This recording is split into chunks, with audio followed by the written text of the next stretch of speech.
Welcome to my channel Punjabi Rasoi. ਅੱਜ ਮੈਂ ਤੁਹਾਨੂੰ ਸਿਖਾਉਂਗੀ ਮੇਥਿਆਂ ਵਾਲੀ ਮੱਕੀ ਦੀ ਰੋਟੀ ਕਿਵੇਂ ਬਣਾਉਣੀ ਹੈ। ਹੁਣ ਆਪਾਂ ਤੁਹਾਨੂੰ ਦੱਸਾਂਗੇ ਮੇਥਿਆਂ ਦੀ ਰੋਟੀ ਬਣਾਉਣ ਲਈ ਕੀ ਚਾਹੀਦਾ ਹੈ।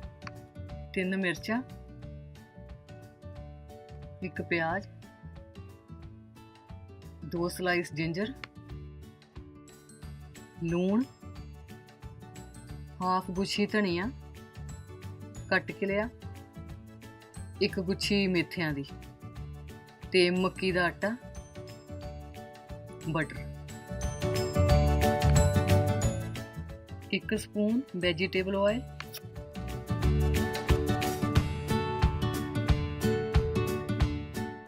हुण आपां प्याज नूं मोटा मोटा कट लवांगे। मिर्च ते जिंजर नूं आपां कटना नहीं क्योंकि इस नूं आपां ब्लेंडर दे विच मिक्स करना है।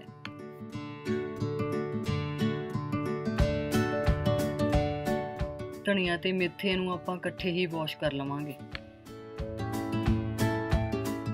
हुण आपां ब्लेंडिंग शुरू करांगे। आपां हुण सारा कुछ इकट्ठा ही पा के ब्लेंडर विच आपां इहनूं मिक्स कर लवांगे।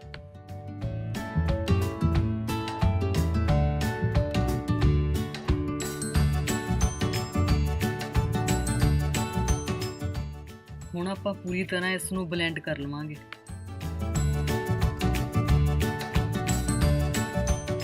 ਆਪਣਾ ਸਮਾਨ ਬਲੈਂਡ ਹੋ ਗਿਆ। ਆਟਾ ਮਿਕਸ ਕਰਨੇ ਆਪਾਂ ਗਰਮ ਪਾਣੀ ਲਵਾਂਗੇ। ਆਪਾਂ 4 ਕੌਲੀਆਂ ਮੱਕੀ ਦੇ ਆਟੇ ਦੀਆਂ ਲਈਆਂ ਹਨ, ਤੁਸੀਂ ਜ਼ਿਆਦਾ ਵੀ ਲੈ ਸਕਦੇ ਹੋ।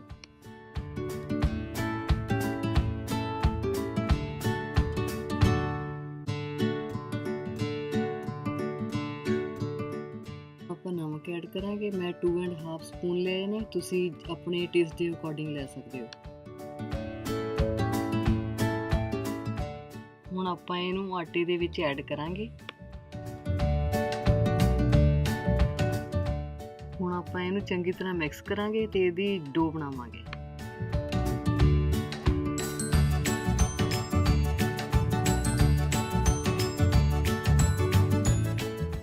ਨੂੰ ਗਰਮ ਪਾਣੀ ਦੀ ਜ਼ਰੂਰਤ ਪੈਂਦੀ ਹੈ ਤੇ ਆਪਾਂ ਗਰਮ ਪਾਣੀ ਯੂਜ਼ ਕਰਾਂਗੇ।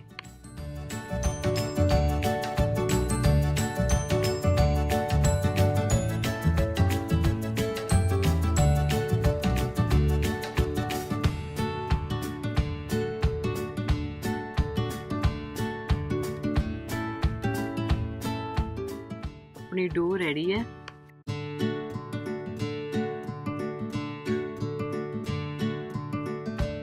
ਆਪਾਂ ਥੋੜਾ ਜਿਹਾ ਗਰਮ ਪਾਣੀ ਪਾ ਕੇ ਕੋਲੀ ਤੇ ਸਾਈਡ ਵਿੱਚ ਰੱਖਾਂਗੇ।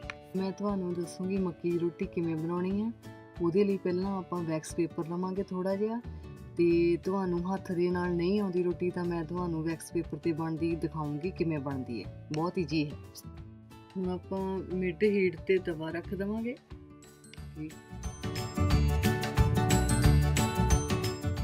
ਹੁਣ ਆਪਾਂ ਹਾਈ ਹੀਟ ਤੇ ਰੋਟੀ ਫੁਲਾਉਣ ਵਾਲਾ ਝਰਨਾ ਰੱਖ ਦੇਵਾਂਗੇ।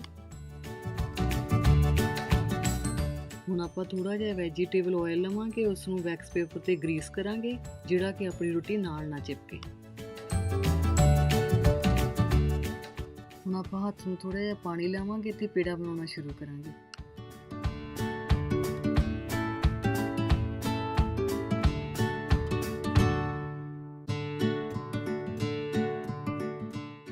ਹੁਣ ਆਪਾਂ ਰੋਟੀ ਥੱਪਣੀ ਸ਼ੁਰੂ ਕਰਾਂਗੇ।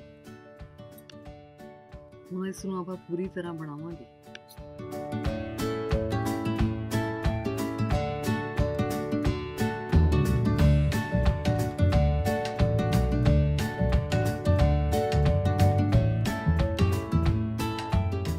ਹੁਣ ਆਪਾਂ ਰੋਟੀ ਤਵੇ ਤੇ ਪਾਵਾਂਗੇ।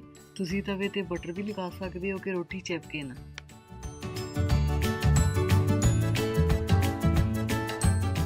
ਐਵਰੀ ਟਾਈਮ ਤੁਸੀਂ ਤੇਲ ਲਗਾਉਣਾ, ਗਰੀਸ ਕਰਨਾ ਵੈਕਸ ਪੇਪਰ ਨੂੰ, ਤੇ ਇਸ ਤਰ੍ਹਾਂ ਹੀ ਤੁਸੀਂ ਸਾਰੀਆਂ ਰੋਟੀਆਂ ਈਜ਼ੀਲੀ ਬਣਾ ਸਕਦੇ ਹੋ ਤੇ ਤੁਸੀਂ ਆਰਾਮ ਨਾਲ ਮੱਕੀ ਰੋਟੀ ਬਣਾ ਕੇ ਖਾ ਸਕਦੇ ਹੋ।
ਹੁਣ ਆਪਣੀ ਮੇਥਿਆਂ ਵਾਲੀ ਰੋਟੀ ਤਿਆਰ ਆ ਤੇ ਤੁਸੀਂ ਲੱਸੀ ਵੀ ਨਾਲ ਲੈ ਸਕਦੇ ਹੋ, ਬਟਰ ਵੀ ਲੈ ਸਕਦੇ ਹੋ ਤੇ ਤੁਸੀਂ ਇੰਜੋਏ ਕਰ ਸਕਦੇ ਹੋ।